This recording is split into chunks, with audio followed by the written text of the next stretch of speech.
y'all story. But basically it was like this. Before I made a statement in the old platform I was on, and I made a statement about the doors of the church being closed. And that statement was so offensive that in the attempt to shut me up, you got to understand I was hit from so many different angles that,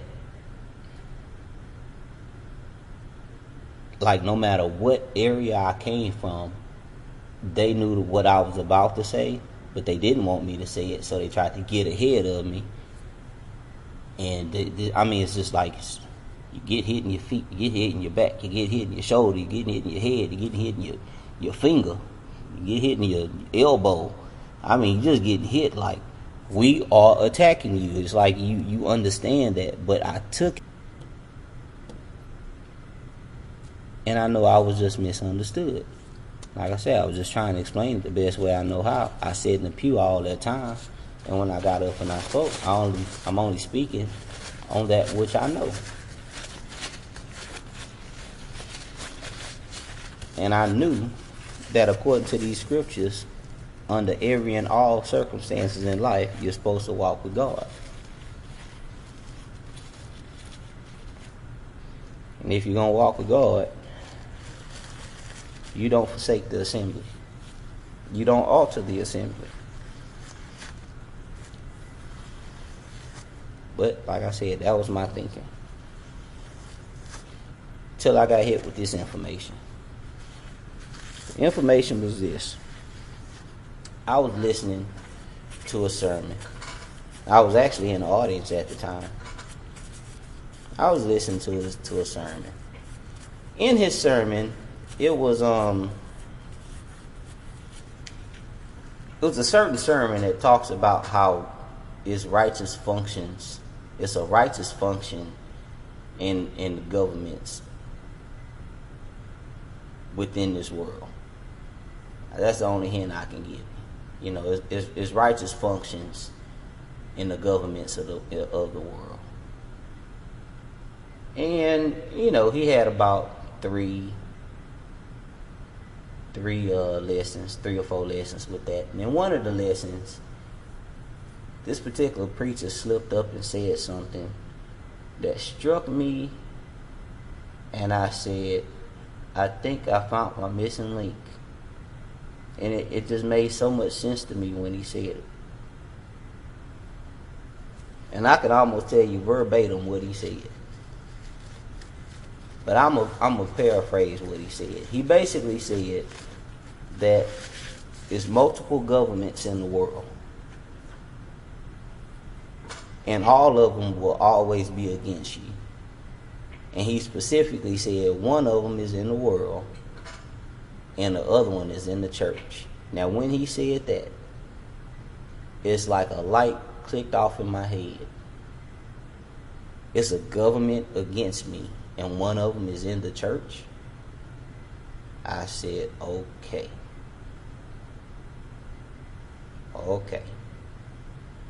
Now I get it.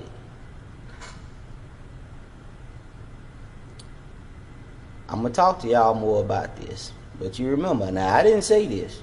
Somebody else said this. Trying to shut me up. And he slipped up and said something that I needed to hear in order to let me know why is this like this.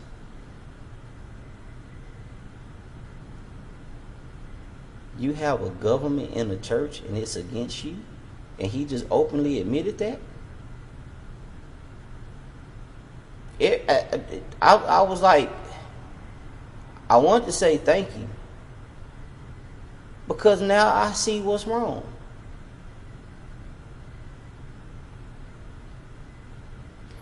All I can say about that is this, and this is where I have to apologize, because I did something I shouldn't have done, and that was back away from the pulpit. One of the reasons why I backed away from the pulpit is because I just can't see me standing next to and in agreement with and funding, one, my own tyranny by funding the church who's terrorizing me. And I hate to say the church, because that's not necessarily a true statement. Certain governing entities who's terrorizing me, who's against me. I just can't see how you expect me to stand there with you in the same pulpit, in the same people I look at, that in my mind I'm always trying to encourage, but in their mind they're always just against. I'm like, how can I stand next to you? One, I'll be faking. And God didn't call me up here to be no faking person.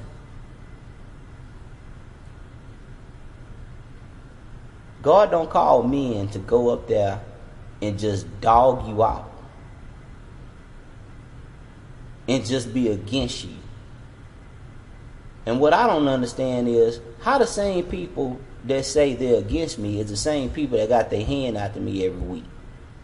I just, something wasn't clicking, but he said that and it clicked.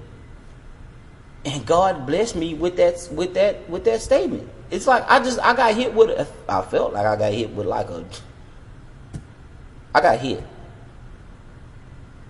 Didn't feel good, but it was definitely it helped wake me up to something.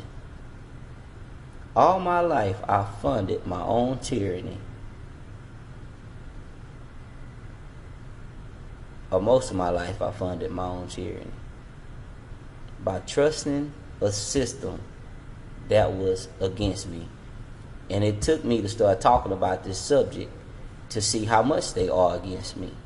And all I can say was, oh, okay. But I want to say this. I may have stopped talking publicly, but I want y'all to know I was still in church. Because if I was in church all that time, then how did I know this? You kind of explain some things that I know that some people may take it as you got scared and you ran away because you got punked or whatever terminology they want to use. And okay, well, that wasn't the case. See, I don't want nobody to think that I ran or I quit or I got scared. Because how do I know this? I had first did a study of finances. It was called Study of Finances.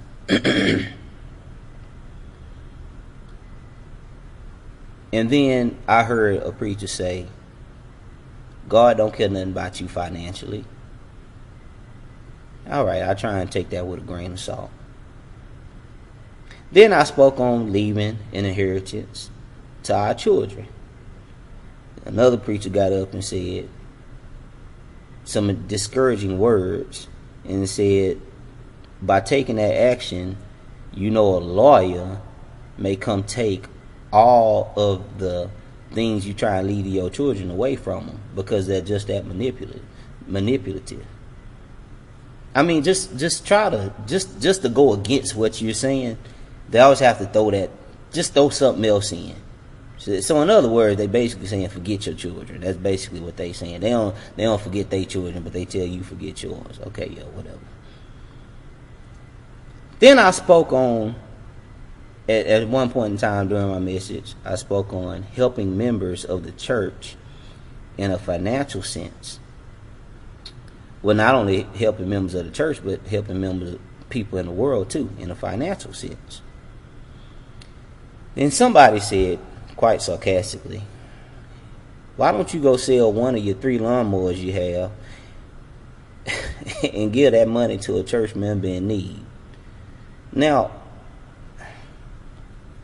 when people talk like that just to go against you, see, if I wanted to go against that, See, I got the type of mind to say, you know,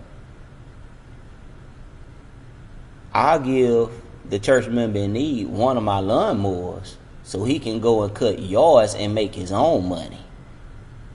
See, that's the type of way I think.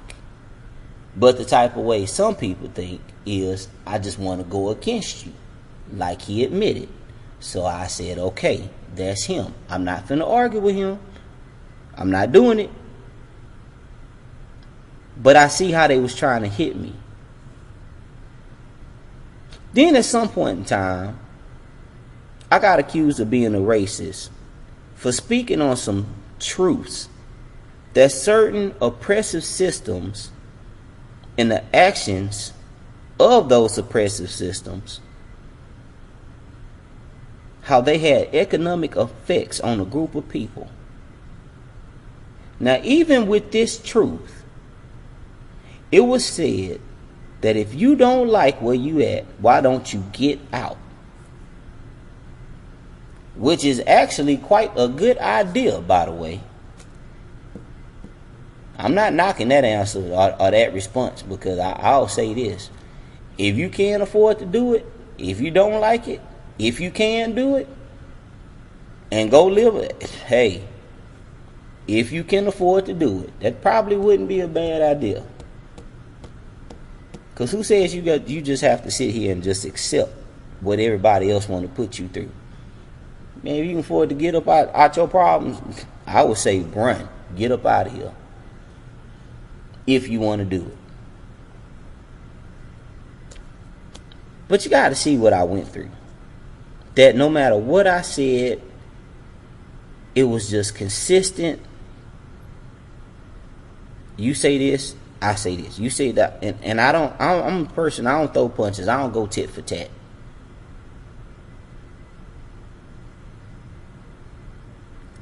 So, I got to show you what the one statement that was said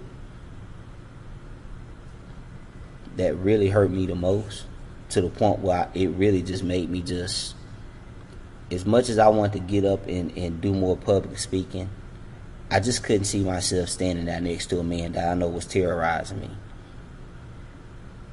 So after all this, plus some other things that was said, you gotta understand, I came back multiple times with the intent, this intent that was on my mind and in my spirit. I wanted to fix my words and fix my spirit to things that weren't so offensive. And that was really my intent. That's why I kept coming back to church. I really wanted to fix me. But it was one thing that I could not take. And that one statement was this: you can't do nothing. I'm telling you what multiple preachers have said. They said, you can't do nothing. I don't even know why you trying to do anything. Even with your family, you can't do nothing. Telling you what they said. Now let me say this. As a man, I can just about handle any kind of constructive criticism. But when anyone set off a limitation to my manhood, that's when you push a button. You push the button. So you can't put a limitation on my manhood, my determination, my courage, my bravery, my strength, my abilities. Nothing is to be set up as a limitation by another man. Because I assure you, that's going to be the last time you ever talk to me like that. You can't talk to me like that. You can't talk to my wife, my children, anything that pertains to me and my bloodline. You just got cut off right there. This is just something, as a man, I will never allow a man to do that. Nothing but that one time. And I'm done with you. So I don't want nobody to think that I just ran, I got scared, I flew away. You know how they say fight or flight or fight or flight, something like that. Nah. It's just a personal value. As a man, I do not allow another man to place a limitation on me like that. Because I understand something about the human mind. I'm not saying I'm a doctor or something like that. No. I'm saying there's something about the human mind where I have to tell you, you have to protect your positivity. You have to protect it. And this is what I mean by protecting your positivity. I did a little study in this study of finances. I'm gonna bring it back to finances here in just a second. But in this study of finances, one of the reasons why I'm always talking to people about making a plan and following through with your plan is because you have in your body something known as the speed of thought. Think about it, the speed of thought. And it's been a study that was done by some scientists and some neurologists that I looked up, and it was on a website called earthsky.org, where both these groups of scientists and neurologists wanted to study how fast thoughts can move throughout the human body. And according to their calculations, they said it depends on the severity of the thought process.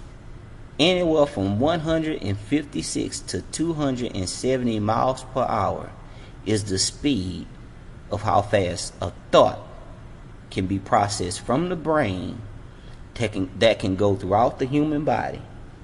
And by the time this thought process go through the brain and through your human body, which means it connects with your feet and your arms and your hands and your legs, and it has the ability to run through you up to 270 miles per hour, which I can tell you is pretty fast. I mean, that's almost as fast as one of them top fuel dragsters. That's up there going as fast as them things. Yeah, that don't take that's really fast to be going throughout your human body. That is fast.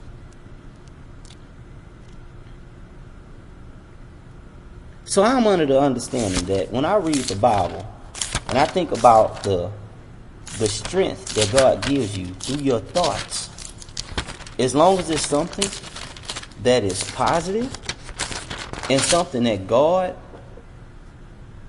approve of and can help you with, then I'm under the understanding of this. In the book of Philippians chapter 4 and verse 8, it says, finally, brethren, whatever so things are true, whatever things are noble, whatever things are just, whatever things are pure, whatever things are lovely, whatever things of good report, if there's any virtue, if there's anything praiseworthy, meditate on these things. These are the things. Because the Bible is very clear that I can do all things through Christ who strengthens me. Now, why would I want to listen to a man manipulate Matthew chapter 17 in verse 20 and tell me I can't do nothing? Because the Bible is actually telling you what you can do. He's telling you what you can do. Now watch this. See how your thought process has to be protected with positivity? Because in Matthew 17:20 it says, so Jesus said to them, because of your unbelief, for surely I say to you, if you have faith as of a mustard seed, you will say to this mountain, move from here to there, and it will move, and nothing will be impossible for you. Think about that. Nothing is impossible for you. Go me to the book of John chapter 15 real fast. John 15, verse 4 and verse 5. It says, abide in me, and I in you, as the branch cannot bear fruit of itself, unless it abides in the vine. Neither can you, unless you abide in me. I am the vine, you are the branches. He who abides in me, and I in him, bears much fruit. For without me, you can do nothing. That is why, one reason why I go to church the way the Lord instructed. Because I believe in my heart of my hearts, not just with my mind, but even with my body, I gotta do what the Lord said. And I know I'm doing what he told me to do. I know I'm doing what he told me to do financially when I work hard to try not only help build God's kingdom, but pass down inheritance to my children. So when somebody try and discourage me and tell me I can't do nothing, even if I try and make a plan, if I'm a man that lives so much on a budget that I don't have much to pass down, but if I come up with a plan within my family to start saving, we all work together and start saving. Let's start building as a family. And as a family, we can get some stuff done. Just because I'm talking about something that's worldly, do not mean I'm talking about something that's so bad that is worthy of death. You got to have a roof. I ain't gonna say you got to have a roof over your head. It's a good thing to have a roof over your head. It's a good thing to know that it's necessities of life that you need. Food, water, clothing, healthcare, shelter. That right there by itself costs so much. And the world did everything it could to take that and put that into a business as opposed to making that something that you could control.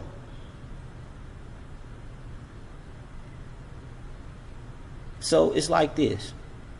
I'm under the understanding you have to protect your positivity. You have to do something. And God didn't just put you on this earth to send you out and just be just like mindless walking around. No, protect yourself. Even protect yourself from the corona thing. Clean your hands. Use that hand sanitizer. Yeah, when you assemble, nobody said you got to go without hugging on anybody. But you can show your love from a distance. You can tell the brothers, hey, brothers, sisters, how y'all doing? I love y'all and all due respect, but I just want to keep myself protected. I don't know who you've been around, and I don't know what's going on with you, but I do know we're here to do what the good Lord said do. And let that be that and move on. But you got to show God you love him. And you got to be strong in him. And you got to be strong in the plans you make. Especially when you make plans to please him. Because I'll tell you like this. I'm going to show you another reason why it's a good thing to be strong in your planning. Oh yeah, be strong in your planning. Got a question for you. How many people remember in the book of Nehemiah? Let's turn that real fast. In Nehemiah, and the chapter is 6.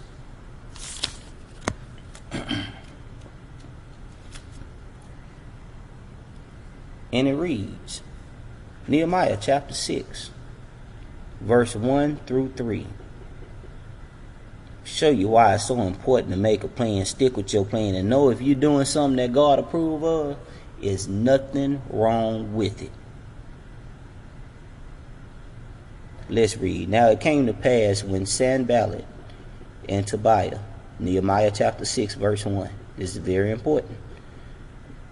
Now it came to pass when Sanballat and Tobiah and Geshem the Arabian and the rest of our enemies heard that I had builded the wall and there was no breach left therein, though at the time I had not set up the doors of the gates. That Sanballat and Geshem sent unto me, saying, Come, let us meet together in some one of the villages in the plain of Onan. But they thought to do me mischief. And I sent messengers unto them, saying, I am doing a great work, so that I cannot come down. Why should the work cease whilst I leave it and come down to you? One of the reasons why I kept coming to church until somebody told me what I couldn't do was because I had a great work in my mind and in my heart that I asked God to bless me with and help me with. And one of those things was to start desensitizing ourselves to this conversation of how financially this is a subject that we can discuss in church. And we don't have to be covetous, and we don't have to be considered somebody that's hell-bound, or we don't have to be somebody that have to be threatened, or we don't have to be somebody that's being talked down upon and whatever. Because this is a subject that must be talked about. And people are getting hurt financially all through this world. And all the answers that was in the church all these years, all of a sudden now we can't give no answer. This was something that needed to be talked about. And when I read the book of Nehemiah, and I see how he dealt with people like Sanballat and Tobiah and Geshem, the Arabian, just know in verse 1, sometimes when you doing stuff, they will be recognized as the rest of your enemies. Nehemiah 6 verse 1. You will get enemies when you start doing good. And when that man said, you're going to always have two systems against you, one in the world and one in the church. And I said, is this something that God approved? For you to just terrorize me? To be against me? But nothing for me? Now I see why the Bible tells us to put our trust in the Most High and not our trust in man. I see it even more now. It makes too much sense to trust God. It makes too much sense to trust Him. And I think that's one of the things God has proven through this pandemic. Do you really trust me? So, did I walk away from some preachers? Yes, I did. And I'm going to tell you why I did. I have reason to believe that when God opened up a door for you, you need to walk through it. What you mean by that, Brother Giles? Brother Will, what are you talking about? Let me help you. Go me to the book of Luke, chapter 4.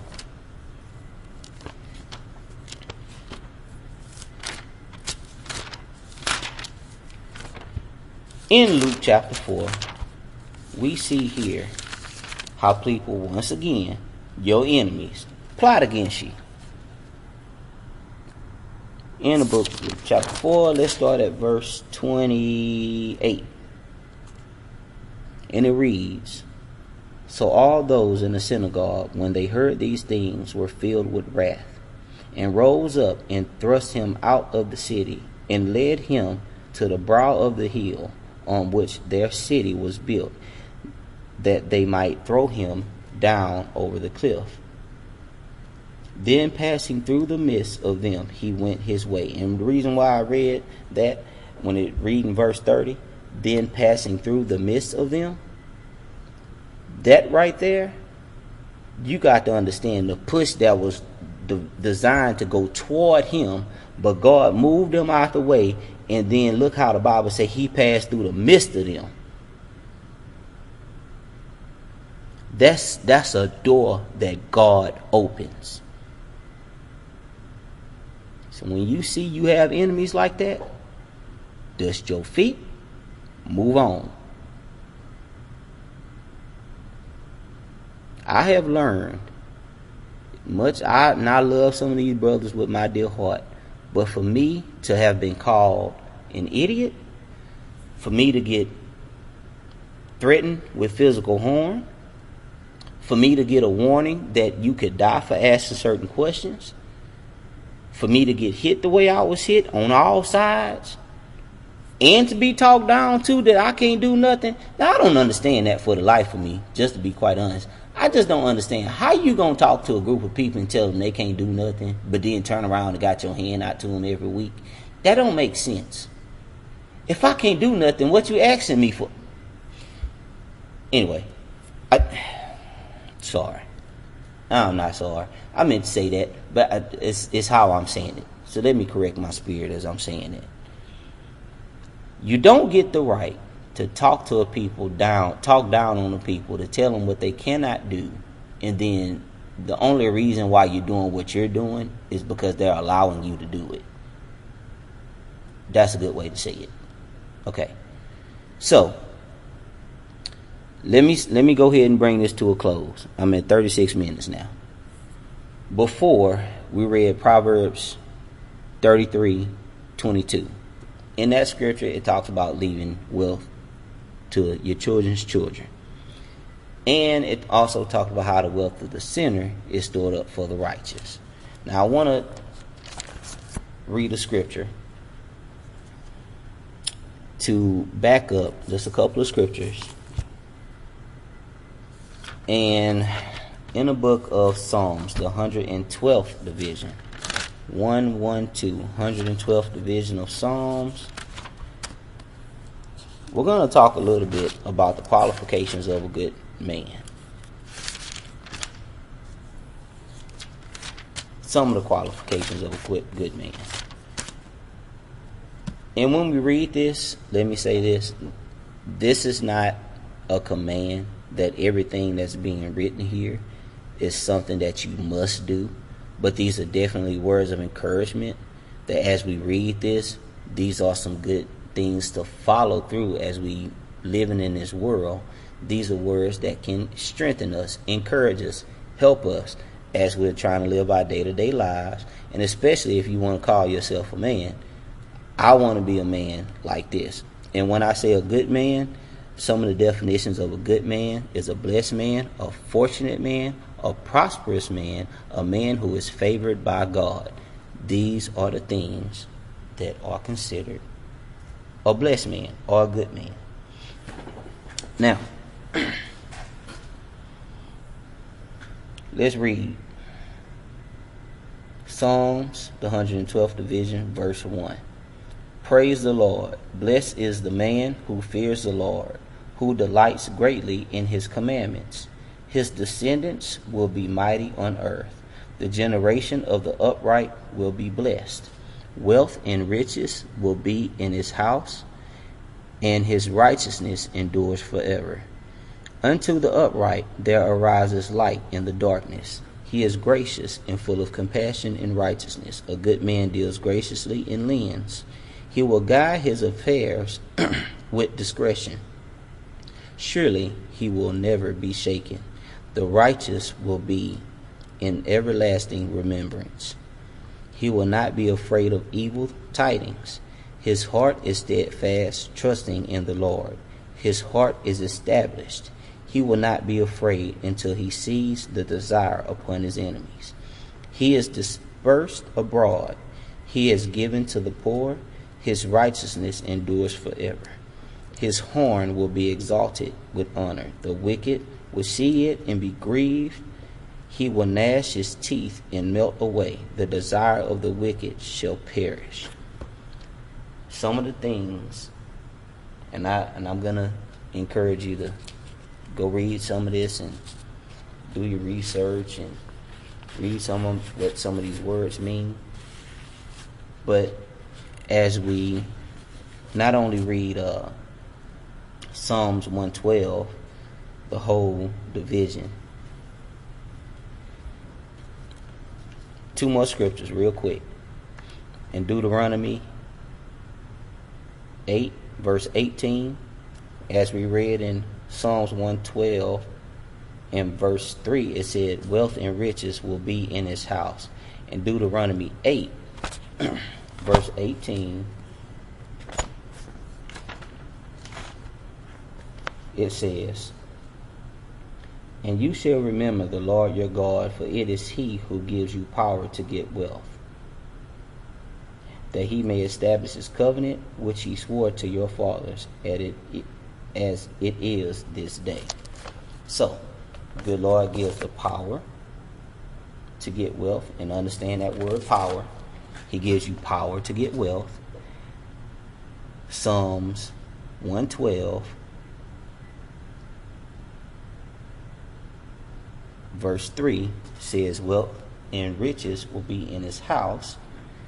And the last scripture that I want to go to, very good word to help us as we come to a close, the book of 1 Timothy chapter 6 and verse 6. It says, now godliness with contentment is great gain. And when you do the research on this, keep a certain definition in your mind, which means simple satisfaction. I hope these words were encouraging to you. We have scriptures, Old Testament and New Testament, that helps us to think a little more on this subject. Help us get ourselves together. And good Lord say the same. If this is something that you could do, if this is on your heart to do, which I would highly encourage you to do it, then just remember Proverbs 13:22. And let's try and help our next generation. Let's try our best to teach them as much as we can. Let's put some stuff in order. Hope you were encouraged. God bless you. I love you. Stay in God's strong and unchanging hands. Talk to you soon. Stay blessed.